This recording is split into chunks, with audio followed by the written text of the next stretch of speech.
O Oriente Médio é um termo que se refere a uma área geográfica voltada às partes leste e sul do Mar Mediterrâneo. É um território que se estende desde o leste do Mediterrâneo até o Golfo Pérsico. O Oriente Médio é uma sub-região da Afro-Eurásia, sobretudo da Ásia e partes da África Setentrional. Atualmente existem no Oriente Médio cerca de 15 países reconhecidos internacionalmente: Afeganistão, Arábia Saudita, Catar, Emirados Árabes Unidos, Iêmen, Irã, Iraque, Israel, Jordânia, Kuwait, Líbano, Omã, Síria e Turquia. Além disso, o Oriente Médio é marcado pela existência das 3 maiores religiões monoteístas: o islamismo, o cristianismo e o judaísmo. Na Ásia de monções, sul e sudeste asiático, destacam-se o brahmanismo na Índia, o lamaísmo no Nepal e Butão, além de Tibete na China. Também existem muitos adeptos ao budismo. O objetivo do nosso trabalho é identificar e desconstruir estereótipos, como, por exemplo, formas de governo no Oriente Médio. Ou também, quem está certo na guerra, Oriente Médio ou Estados Unidos? Falando sobre as formas de governo, em nossa pesquisa percebemos que a maioria das pessoas pensa que no Oriente Médio existem apenas ditaduras, o que não é 100% verdade, pois no Oriente Médio as formas de governo são diversas, mas, no geral, caracterizadas pelo autoritarismo e pela perseguição de direitos humanos.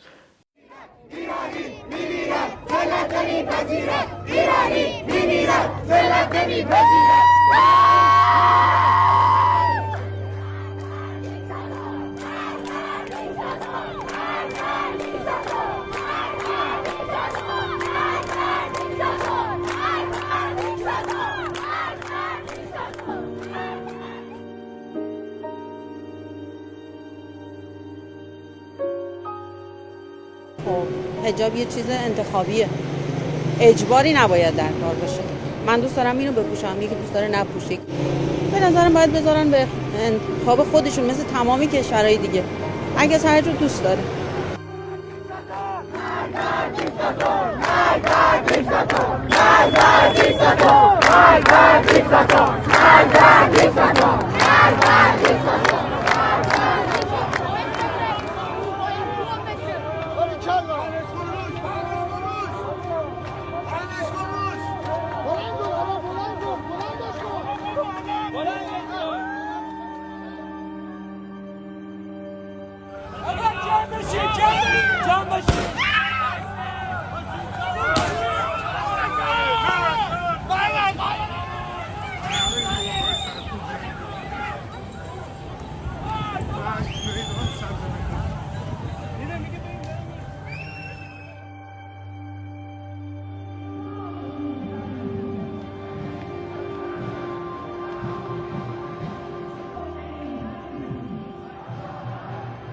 Today, our President Raisi, is here to speak at the United Nations, and he does not deserve a place at the United Nations because he is one of the reasons behind this brutal event, and the world needs to know. Mas em locais como Israel é um estado totalmente democrático. Em termos culturais, é muito forte a participação da religião na política, tendo como governos teocráticos, e guerras pelo mesmo motivo entre grupos como xiitas e sunitas, ou até mesmo entre israelenses e palestinos. Falando em conflito, podemos citar vários, como por exemplo o atentado às Torres Gêmeas realizado pelo grupo da Al-Qaeda.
Mas, como percebemos com a nossa pesquisa, boa parte das pessoas acham que os Estados Unidos está certo nesse conflito.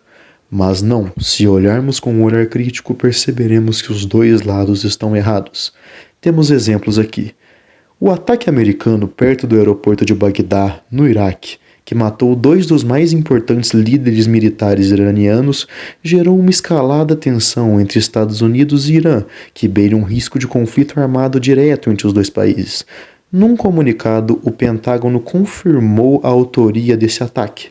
E eu quero que vocês pensem agora, quantas pessoas inocentes já não morreram no meio dessa guerra?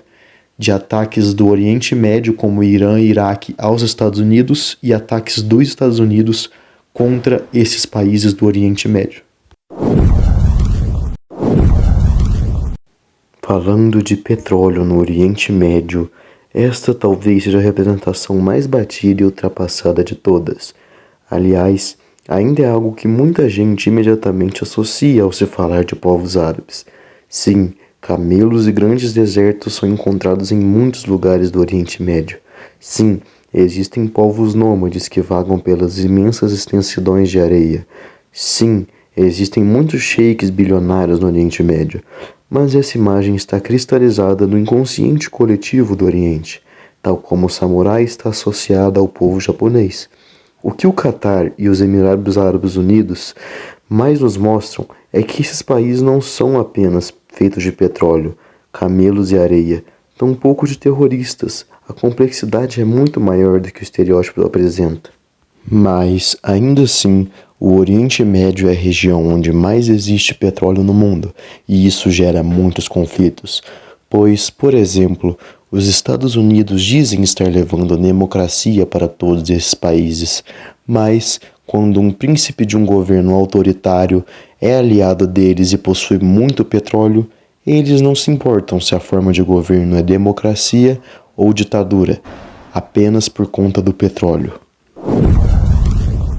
O saldo é de que essa foi uma viagem com muitas críticas a Biden e poucos resultados. A gente começa então falando do ponto mais polêmico dessa viagem, que foi justamente o encontro de Joe Biden com o príncipe herdeiro da Arábia Saudita, Mohammed bin Salman. Relatórios aqui do próprio Serviço de Inteligência dos Estados Unidos apontam o príncipe como culpado pelo assassinato, aquele assassinato terrível do jornalista Jamal Khashoggi. E aí existia uma série de questões, uma discussão muito grande sobre se Biden iria se encontrar ou não com o príncipe herdeiro por causa disso, e nos últimos dias ele vinha insistindo na ideia, vinha querendo deixar claro que iria se encontrar com o príncipe, mas não estava indo para a Arábia Saudita especificamente para esse encontro, mas sim para se reunir com várias autoridades sauditas, aí dentre elas o príncipe herdeiro Mohammed bin Salman. Então, o encontro aconteceu. A imprensa registrou o momento em que os dois se cumprimentaram, não com apertos de mãos, mas com esse soquinho que você comentou, né? Esse cumprimento. A Casa Branca já tinha dito dias antes da viagem de Biden que ele não apertaria mãos por causa do risco da Covid-19 com a variante mais transmissível, mas em Israel ele apertou as mãos sim de algumas autoridades, aí se encontrou com o príncipe, deu esse soquinho, esse cumprimento, mas que também foi criticado, também foi visto por uma série de analistas e pela imprensa aqui nos Estados Unidos como um cumprimento tão ruim quanto o aperto de mãos, porque, de acordo com alguns analistas, mostrou ali uma certa intimidade, abriu a porta para uma certa intimidade com o príncipe saudita. E Biden saiu dessa reunião e disse que confrontou sim Mohammed bin Salman com relação à morte do jornalista e disse que ele negou qualquer tipo de envolvimento, mas Biden disse que continuou se confrontando e falou sobre essa questão, disse que foi muito claro com relação a essa questão. E aí autoridades sauditas disseram que o príncipe também revidou, na verdade, os comentários que ele falou sobre, que ele questionou o Biden sobre outras questões incômodas para os Estados Unidos, como a questão dos abusos em Abu Ghraib, que era a prisão, o centro de detenção do exército americano para prisioneiros do Iraque, isso logo no começo da invasão do Iraque, que sofreu muitas denúncias de abusos contra esses prisioneiros que estavam nesse centro de detenção.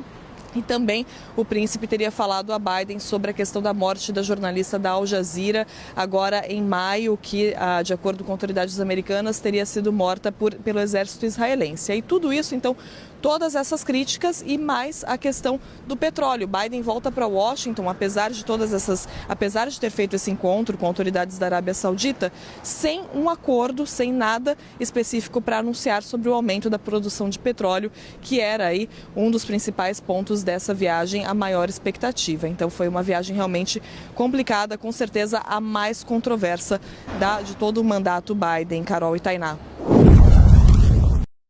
Este ano irá acontecer um dos maiores eventos do mundo. Irá acontecer a Copa do Mundo no Catar. O Catar, que é um país do Oriente Médio que tem sua economia majoritariamente baseada em petróleo, mas também possui outras fontes de renda. O Catar é um país autoritário, então quero que vocês reflitam comigo. Será que é correto fazer um evento com tantas diversidades sociais em um país tão autoritário? Temos aqui alguns dados. A reportagem do The Guardian, que conta com dados obtidos de fontes governamentais de Índia, Bangladesh, Nepal e Sri Lanka, apontam que dados desses países já indicam 5.927 mortes de seus cidadãos entre 2011 e 2020, durante suas passagens pelo Catar. Então observem a quantidade de mortes que acontecem no Catar por conta de violações de direitos humanos. Será que é correto? Será que vai dar certo isso? Vamos refletir. Cerca de 6.500 trabalhadores perderam a vida durante as obras para a Copa do Mundo do Catar. A Fundação para a Democracia Internacional divulgou a sua denúncia sobre a prática de trabalho escravo na construção dos estádios para a Copa do Mundo de 2022, que será realizada no Catar. Eles garantem, na última atualização do seu relatório Por Trás da Paixão, que mais de 6.500 trabalhadores já morreram nos canteiros de obras, uma média de 12 vidas por semana desde 2010. Por isso, a entidade exige a intervenção do presidente da FIFA, Gianni Infantino, e pediu às associações de futebol em todo o mundo para tomar medidas sobre o assunto. O presidente da fundação, Guilherme Pei, denuncia as violações dos direitos humanos no Catar, onde milhares de imigrantes do Nepal, Índia, Paquistão, Bangladesh, Sri Lanka, Filipinas e Quênia viajam para trabalhar nas obras vinculadas à Copa do Mundo, como estradas, ferrovias, estádios, hotéis e centros de convenções, entre outras construções. O Catar tem cerca de 2 milhões de trabalhadores imigrantes, que representam 95% da força de trabalho. Quase 40% trabalham no setor da construção civil. Então, concluindo nosso trabalho, falamos sobre alguns estereótipos do Oriente Médio, como formas de governo, guerra entre Oriente Médio e Estados Unidos, qual lado será que está certo? Entre outros termos como, por exemplo, Copa do Mundo do Catar e outros subtemas do nosso trabalho. Espero que vocês tenham gostado, entendido e se informado sobre esses estereótipos e tendo combatido eles dentro de vocês mesmos.